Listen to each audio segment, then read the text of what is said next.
welcome back to Creative Pet Keeping. Today we are with Banana on the balcony because it's time for my little balcony update.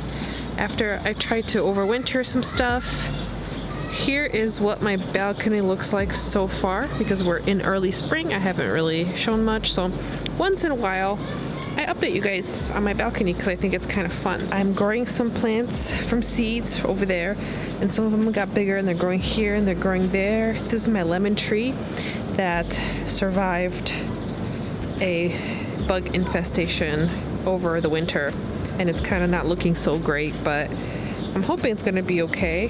One question I have to you guys is, should I cut off these branches right there? Would that encourage some new growth? I'm not really sure. I also have some baby plants growing in here. I overwintered my strawberries successfully and I'm super excited. I don't really know how well they will do because I did have birds kind of pick on them. So I have to figure out a way to like cover this up or maybe move it so that birds don't peck on them. Over here, I'm trying to grow asparagus for the first time. And there's also 3 green onions.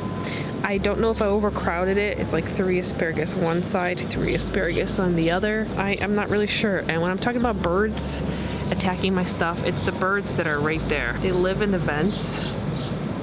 Oh, and that one's trying to fly in because there's already one of the appearances in there. Oh, you saw it come out. Unfortunately, our building is just letting the birds nest in our vents. I'm trying my best to protect my plants. That one survived. That one is in the bag to be protected. I covered this one to protect it, so I'm trying my best. Over here, this is the remnants of what I just left to overwinter, and then the birds kind of picked it. So eventually I will be planting some plants right there. Here, the birds also destroyed everything. I made an experiment over here, and this is 2 plants that overwintered for me, and I put some seeds of some like a wildflower hummingbird mix, and I put all these stakes in this to deter the birds. And so far there are plants growing in between. Right over here, the baby plants, and then this guy over here will probably flower as well for me. Banana is relaxing. Her face is graying, which makes me a little sad because it reminds me she's getting older. But she's still puppers. Are you still puppers? Oh, you are. I love you. So right over here are some more plants that I grew from seeds. They're peppers and I think bok choy. And I covered it right now temporarily like this. So until they get established, I want them to be protected because last time the birds just completely ripped all of them out. Over here is where I usually would have my milkweed grow, as well as I think thyme. I don't know if it made it this time. Last year it came back after overwintering, but this time it doesn't look so great. So if it doesn't come out soonish, either I might take this out or maybe I'll like put another milkweed plant here. I don't know, but I'm trying to have some more native plants as possible. Over here is a type of succulent that I don't remember the name of, and this is the common trend you're gonna see. I tend to forget a lot of names of the plants I have because I'm a fish lady. I'm not so much a plant person, but this overwintered really well and kind of exploded, and I still have more succulents over here that didn't make it, but this did.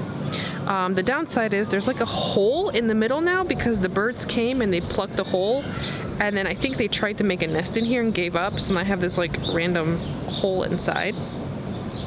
Over here, this is the remnants of plants I had last year, and I just left it alone for now since the birds are picking everything, but I will remove this and I'll put some plants in here.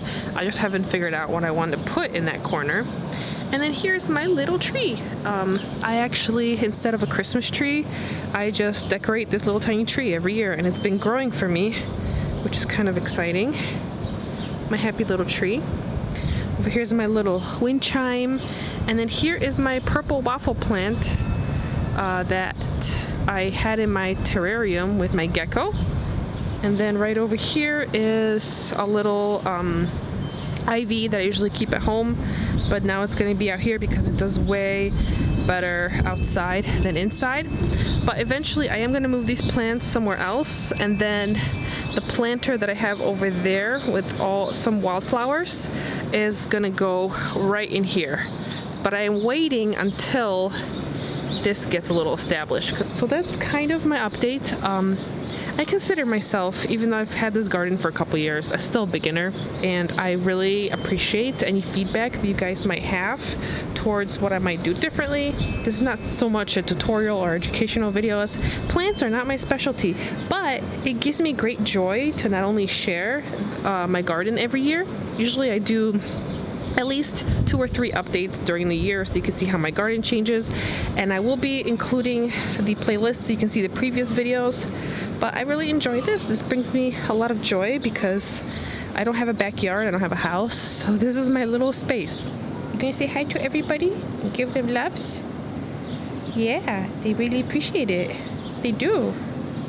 Everyone misses seeing you in videos, so you gotta give them the banana cuteness. She's like, okay, hold on. Let me stretch. I need to stretch. Oh yes, that's a very good stretch, Banana. Oh my goodness. They're swapping. Banana's going in. Mookie's coming out. Mookie really likes to be on the balcony as well. But I gotta supervise him because he's a dangerous boy. And I worry he's gonna one day like fly off the balcony. So he's not allowed by himself. Only when I'm watching him. I do have this little barrier. It doesn't do much, but it does give me some peace of mind. Because you know how like when cats lay down, sometimes they roll around. And I've seen Mookie and in the past Littlefoot like roll around on the couch and then like fall off the couch. So this is just so if they roll around, they can't roll off, which I think cats are smart enough not to do it, but you know, safety. It's my little hack. But yeah, Mookie likes to go around. He'll go sniff some stuff for a couple of minutes. He'll check out the plants. And then usually I put him back in. And then Littlefoot used to really love sunning herself outside. And I really miss having her around, but I'm glad that I still have Mookie and I have Banana. But yeah, on that note, I'm gonna go and edit this video. And I hope that you enjoy this little update.